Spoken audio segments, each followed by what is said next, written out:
olahraganya dipilih sesuai dengan hobinya. Dan salah satu olahraga bisa juga loh di TikTok itu bisa olahraga loh. Oh, iya benar.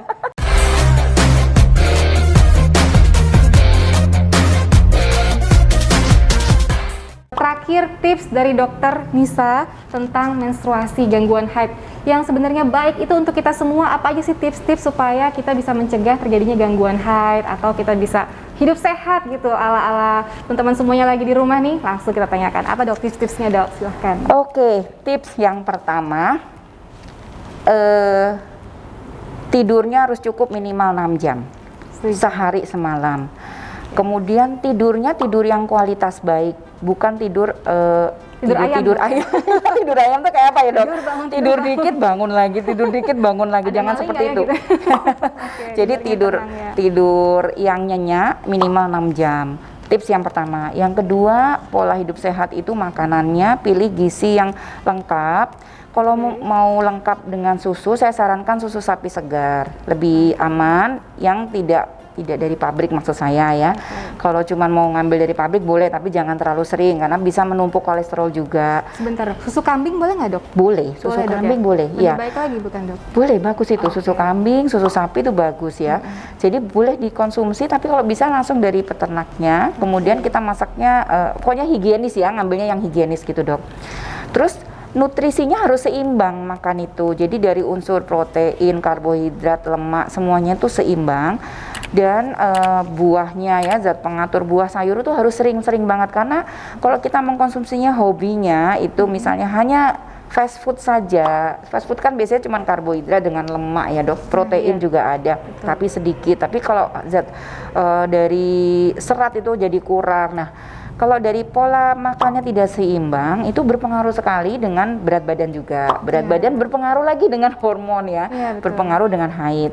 Jadi tips yang kedua adalah nutrisi yang seimbang dan pemilihan jenisnya harus betul-betul komposisinya disesuaikan dengan kebutuhan kita. Kalau kita pekerjanya seperti misalnya saya dokter kandungan yang sering simatupang siang malam tunggu panggilan, artinya apa? Ada telepon mau gue tidur mau kagak ya udah harus berangkat kalau ada orang melahirkan kan. Jadi tidak bisa diprediksi kapan kita mau tidur ya dok ya. Betul. Ya kalau udah kayak gitu berarti apa yang kita lakukan? Kita perlu meminum nutrisi, mikronutrisi dok maksud saya. Mikronutrien. Saya sarankan tips ketiga, pilih mikronutrisi yang aman, yang alami, yang bisa digunakan jangka panjang, tapi tidak mengakibatkan gangguan fungsi ginjal. Jadi kalau bisa ambil yang alami. Saya lebih sarankan dari misalnya ya vitamin-vitamin alami. Contohnya misalnya boleh makan kurma. Tapi nah ini saya lupa nih dok, ya Allah, kurma tuh bagus ya dok. Nah iya, itu bagus banget tuh dok. Saya sering banget tuh. Tapi kalau kita jangka panjang kurma itu berhati-hati karena dia estrogennya bagus banget. Dia estrogennya tinggi. Jadi kurma ini estrogennya tinggi. Dan akhirnya kalau kita gunakan jangka panjang, kalau tubuh kita dari awalnya kandungan estrogen dengan progesteron sudah tidak seimbang, maka bisa saja kalau orang yang punya kista itu malah jadi tinggi estrogennya. Nah kalau tinggi estrogennya kista akan tambah subur ya dok ya. Jadi kita harus waspada. Kurma tuh bagus banget. Jadi apalagi disunahkan makan kurma sehari 3 butir ya. Iya. Jadi sebaiknya perharinya itu berapa dok baiknya? 3 atau 7 juga ada yang menyebutkan juga kan dok ya? Boleh, 3 ganjil ya dok ya. Sebetulnya itu disarankan boleh silakan, tapi dengan catatan USG dulu kali ke dokter kandungannya. Jadi karena berkaitan dengan hormonal juga dok ya. Betul, karena ada berkaitan sama hormonal. Jadi kalau tips saya untuk yang haid, mungkin alangkah baiknya apabila rekan-rekan jadi setelah nutrisi yang dipilih, nutrisi alami boleh, nutrisi yang kalau yang sintetik saya tidak sarankan jangka panjang, boleh sesekali silakan pada saat sesuai dengan kondisi.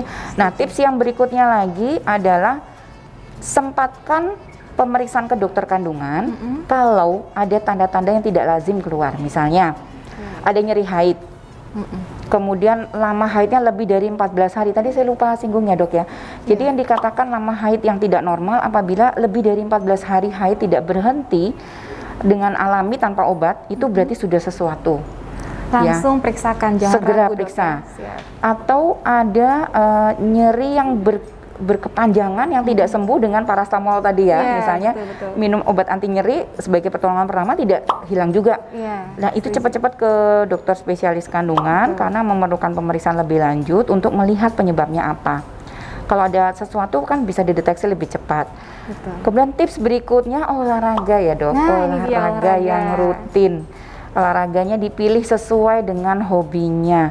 Dan salah satu olahraga bisa juga loh di TikTok itu bisa olahraga loh dok. Iya benar. Sebenarnya banyak wadah Banyak ya. untuk kita mengeksplor ya kebolehan kita dalam berolahraga dok ya. Dan Iya. juga WHO juga menyarankan paling nggak dalam seminggu itu minimal 150 menit ya dok ya. Kalau kita Betul. bagi paling nggak seminggu 5 kali 30 menit cukup lah dok ya. Cukup, Gitu. boleh apa aja olahraga di rumah Apa kan yang saja. murah meriah bisa ya dok Iya ya. betul. Nah, olahraga ringan di rumah pas ini kayaknya dokter Cindy juga ada ya konten-konten olahraga ya dok ya. Insya Allah nanti Nanti next ya dok ya. Iya, Kayaknya bisa tuh dok ya. kolaborasi lagi, Dok. Olahraga yang selama pandemi itu yang bagaimana yang itu? di rumah aja dok ya insya Yang Allah. di rumah aja gitu Iya. ya. Ala-ala dokter Cindy gitu. Mungkin nanti kita undang yang lebih ahlinya lagi dok. Ahli olahraga. Tim Ricis kita undang di sini. Oh iya, Oh, itu. siap. Oh iya benar. Itu Oke, si Ricis itu- ya. Itu dok ya tips-tipsnya dok ya. Ada lagi dok Makasih. tipsnya? Sudah kalau oh iya lupa lagi tips berikutnya pada saat haid sebaiknya ganti-ganti pembalut itu minimal 2 sampai 4 jam lah sekali.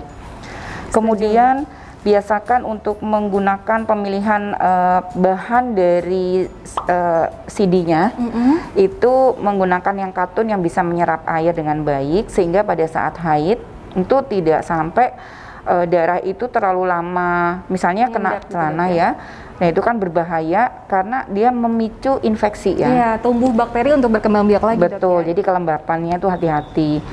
Itu aja sih tips kalau selama haid dan mungkin ada orang yang sedang haid nggak boleh ini nggak boleh itu gitu ya. Itu Iya. hati-hati ya. Jadi tips itu harus apa namanya? Kalau kita melihat dari kebiasaan-kebiasaan kita, misalnya dok kalau haid boleh nggak sih keramas gitu? Iya.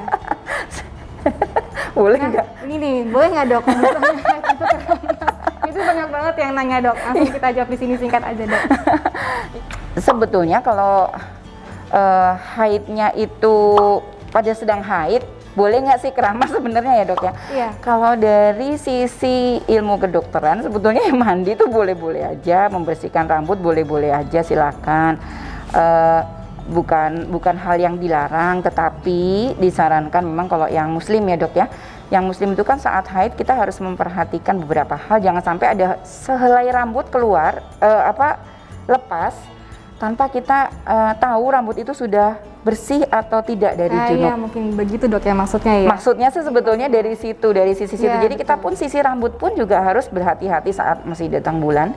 Kita juga harus memperhatikan helai demi helai yang rontok itu jangan sampai tidak bersih dia keluar ya. Artinya harus sudah dibersihkan juga ya sebetulnya sih. Intinya sih Intinya seperti itu ya. seperti itu ya, terpecahkan Mungkin teman-teman ya. mungkin dari Ustazah Oki lebih Nah, bisa nanti saya akan telusuri kok. beliau ya. Bagaimana tuh kalau Siap.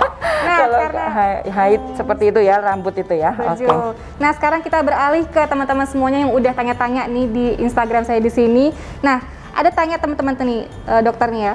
Dari Mutilah Warni. Mau nanya nih dok, kalau haidnya sampai 30 hari lebih, terus jeda beberapa hari, darahnya berhenti terus, keluar darah lagi sampai lama. Darah yang keluar itu bergumpal-gumpal. Sudah ke dokter, tapi obat yang dikasih dokter tetap nggak bisa berhenti nih. Itu gimana ya dok? Gitu. Oke, langsung kita tanyakan ke Iya. dokter Nisa.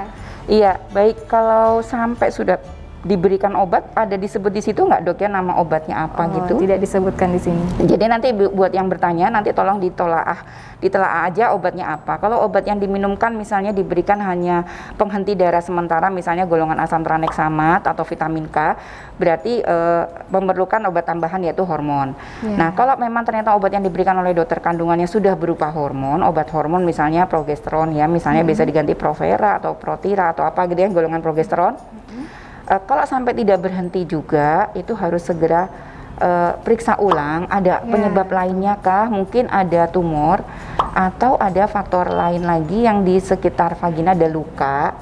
Kadangkala karena faktor luka juga mengeluarkan darah ya dok ya. Jadi setuju. ada lecet di mulut rahim, itu juga tidak akan berhenti, atau ada polip di mulut rahim, itu juga. Nah kalau yang bertanya ini belum menikah, agak susah ya dok kalau untuk melihat di dalamnya itu.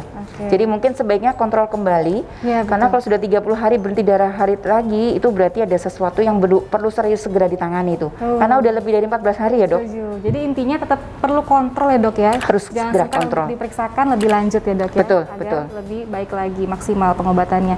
Nah dari Rohma 490, Assalamualaikum dok. Waalaikumsalam. Mau tanya kenapa saya dari masih single datang bulan nggak beraturan? Kadang 4 bulan sekali sampai sekarang udah nikah pun begitu. Terima kasih. Tolong jawab ya dok. Waalaikumsalam warahmatullahi wabarakatuh. Waalaikumsalam warahmatullahi Silakan, wabarakatuh. Dok. Jadi Mbak Rohmahnya itu namanya Rohmah ya? berarti? Mbak Rohma, iya. Iya Mbak Rohmah itu kalau misalnya datang bulannya memang sejak sebelum menikah memang tidak teratur. Memang ada juga yang memang dari awal itu agak jarang haid bisa. Itu dari faktor beberapa macam ya. Jadi misalnya ada kelainan dari kromosom juga bisa. Jadi ada kelainan Keturunan dok ya? iya, Genetik karena ya. dari lahir bawaan dia membuat si wanita ini dia tidak bisa produksi estrogen dengan lebih baik, itu juga bisa mengalami gangguan haid yang agak tidak beraturan. Nah kalau seperti itu sebaiknya melakukan pemeriksaan ke dokter kandungan secara rutin, karena apa? Akan dilihat lagi. Jadi saya sarankan ke dokter spesialis obstetrik ginekologi yang ini ya, KFER ya, konsulen fertility and endocrine. Oke, lebih Jadi, subspesialis dok. Lebih subspesialis lagi, akan ditinjau lebih lanjut apakah ini ada kelainan kromosom atau tidak. Kalau tidak ada kelainan kromosom, misalnya masalah hormon saja, maka ada pemeriksaan lanjutan. Misalnya diperiksakan darah yang mengetes kadar hormon. Nah kalau ini semuanya memang ada masalah, tentunya berarti obatnya ya lebih mengarah, lebih spesifik. Jadi saya sarankan lebih baik ke dokter spesialis obstetrik ginekologi yang konsulen KFER ya. Ya, gitu. setuju. Intinya semakin kita tahu pemeriksaan lebih lanjut, itu akan menentukan pengobatannya juga dok ya? Betul, betul. Nah terakhir nih dok, dari Rika Amalia, mau tanya nih kalau haidnya nggak lancar itu tiap bulan, apakah mengindikasikan kekurangan darah? Nih banyak yang seperti itu sepertinya, pusing-pusing, terus ngelihat di konjungtiva gitu ya di bawah mata, terus tiba-tiba pucat, kayaknya ngaruh nih ke darah haid kurang gitu dok. Nah, apakah itu pengaruh? Soalnya jarang minum tablet penambah darah nih dok, katanya seperti itu, silahkan dok. Ngaruh nggak nih orang yang misalnya kurang darah, haidnya jadi kurang juga dok, seperti itu. Silahkan dok. Pertanyaannya bagus banget itu dok. Dok, ya. Makasih yang sudah bertanya. Jadi memang kalau darah haid tidak, insya Allah sih tidak berkaitan dengan kita kurang darah, terus darah haidnya sedikit, bukan, insya Allah. Tapi kebalikan. Justru mungkin sebelumnya pernah haidnya yang banyak, akhirnya jadi kurang darah. Mungkin bisa jadi seperti itu. Nah, darahnya sedikit atau tidak tergantung dari kadar hormonnya sih dok. Ya, Jadi penebalan yang dilakukan oleh dinding dalam rahim dalam membentuk endometrium atau dinding dalam rahim itu bervariasi setiap orang. Tergantung pola makan juga ya dok. Jadi kalau misalnya makannya sehari-hari sering banget makan kacang tanah terus ya, kacang tanah dibuat bumbu macam-macam, terus makan tahu tempe juga setiap hari, kurma juga setiap hari, gandum ya misalnya, sereal-sereal itu sering banget. Kalau itu sering, maka insya Allah darah haidnya akan banyak dan lebih lama lagi. Karena semua mengandung estrogen ya dok. Nutrisi juga dok ya. Pengaruh ya. Betul, begadang, tidur, stres semua mempengaruhi. Pengaruh ya, dok, ya? semuanya berpengaruh Oke, ya. siap. Jadi itu masalah makan juga tolong diperhatikan juga. Tapi sebetulnya tidak berkaitan ya antara HB rendah dengan haid yang sedikit ya. Jadi kaitannya dari hormon sendiri sebetulnya. Oke, terima kasih banyak dokter untuk di segmen kali ini tentang gangguan haid. Kalau teman-teman pingin saya undang lagi dokter Nisa, silahkan komen di bawah, bahas apapun tentang keturunan, promil gitu dok ya, apapun, masalah cinta juga boleh dok ya. Kalau misalnya udah nikah, terus pengen punya anak, butuh promil, ke SPOG nggak ya, ke spesialis obstetrik ginekologi nggak ya dok? Gitu. Nah kita jawab di segmen selanjutnya aja dok ya. Terima kasih dok, silakan subscribe YouTube kita berdua dan follow IG kita berdua ya dok ya. Selamat sore, selamat siang, selamat malam bagi kamu yang sedang nonton di malam hari, dan subscribe semuanya. Assalamualaikum warahmatullahi wabarakatuh. Waalaikumsalam warahmatullahi wabarakatuh.